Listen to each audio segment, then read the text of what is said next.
പ്രവാചകർ സല്ലല്ലാഹു അലൈഹി വസല്ലമ തങ്ങളെ പുതിയ ലോകം കൂടുതൽ വായനയ്ക്ക് വിധേയമാക്കിയാൽ ഇവിടെ സംഘർഷങ്ങളില്ല. ഹിജ്റയുടെ 8-ാം വർഷം മക്കയെ കീഴടക്കുന്ന ഒരു രംഗമുണ്ട്. ഒരു കാലത്ത് മക്കയിൽ ജീവിക്കുമ്പോ എല്ലാ പീഡനങ്ങളും എയ്തുവിട്ടവർ, കൂട്ടുകാരെ കൊന്നുകളഞ്ഞവർ, സ്വത്ത് കൊള്ളയടിച്ചവർ, എല്ലാ അക്രമങ്ങൾക്കും നേതൃത്വം നൽകിയ ഒരു വിഭാഗം മക്കയിലുണ്ടായിരുന്നു.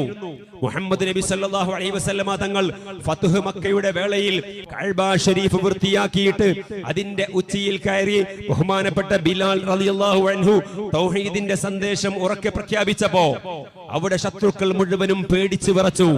കാരണം ഒരു കാലത്ത് എല്ലാ അക്രമങ്ങൾക്കും നേതൃത്വം നൽകിയവരും അവരുടെ പിന്മുറക്കാരുമാണ് അവിടെ ജീവിക്കുന്നത്.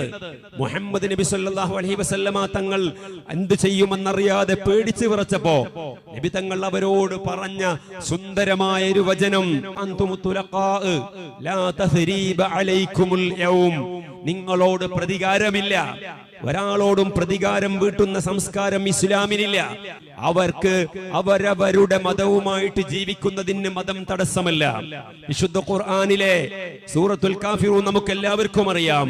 ഖുൽ യാ അയ്യുഹൽ കാഫിറൂൻ, ഓ അവിശ്വാസി സമൂഹമേ, ലാ അഅ്ബുദു മാ തഅ്ബുദൂൻ, നിങ്ങൾ ആരാധിക്കുന്നതിനെ ഞാൻ ആരാധിക്കുന്നില്ല.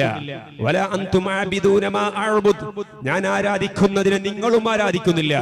ലക്കും ദീനുക്കും വലിയ ദീൻ, നിങ്ങൾക്ക് നിങ്ങളുടെ മതം, എനിക്ക് എന്റെ മതം.